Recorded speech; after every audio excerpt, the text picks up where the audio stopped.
Hello, I'm Guha Shankar, Folklife Specialist at the American Folklife Center at the Library of Congress in Washington, D.C. And I'm John Gold, Audiovisual Technician at the American Folklife Center at the Library of Congress in Washington.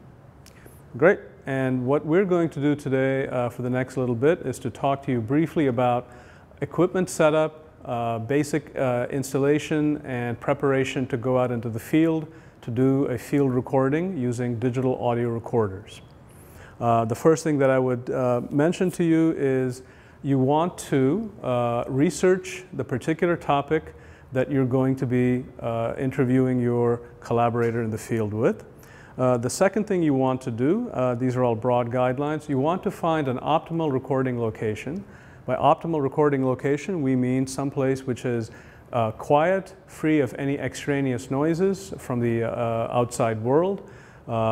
Part of that organization is to go and research the location that you're going to be working in and doing the audio recording in.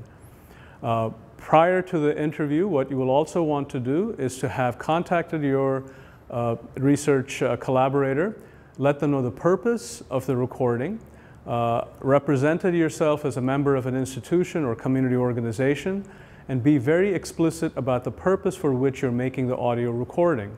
All of these are to preclude questions that may arise later as to what you're doing in that particular situation.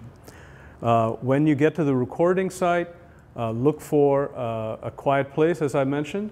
The other thing to do there is also to be free and clear of things like power requirements, so that you make sure that your equipment has been tested, that it's all working in prime condition, that your batteries are charged, and that you have made sure that you're going to get the best possible recording when you get to that situation.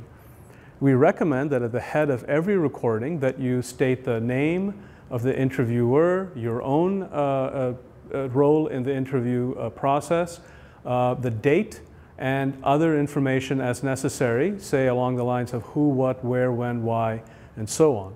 This ensures that were any other information not available to succeeding generations, that at the very least they'll be able to identify the circumstance, the place, and the topic and the person with whom you conducted the interview. And in closing the interview, you also want to make sure that that very same information is recorded at the end of the interview.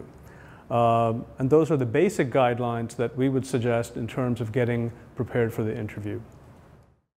I'm John Gold, an audiovisual technician at the American Folklife Center at the Library of Congress in DC, and I'm just here to show you a basic recording setup. So once you've found a quiet place to do your interview, these are the components you will need. Your Tascam recorder, your microphone, and an XLR cable to connect the two, and your headphones for monitoring purposes. Okay. Once you're ready to start the interview, you just turn the recorder on.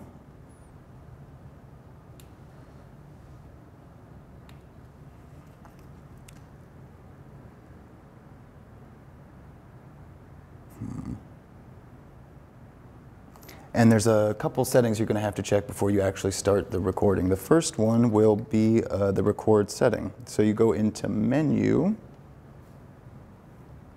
and find record setting via the selection wheel there. Hit enter.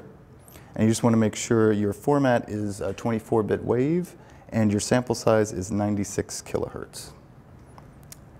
And once that's set, you can move back into the menu to the input setting, and since we're recording with just one microphone, you use the wheel again to find the type setting and set that to mono. And then you should be ready to check your levels. And you would do that by hitting record and going into record ready mode.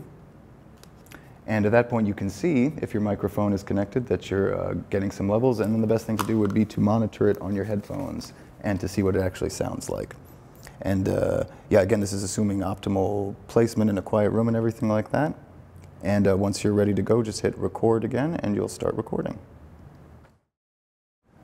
Let me just add that 9624 is the resolution standard we're going to be using for creating our digital audio recordings today.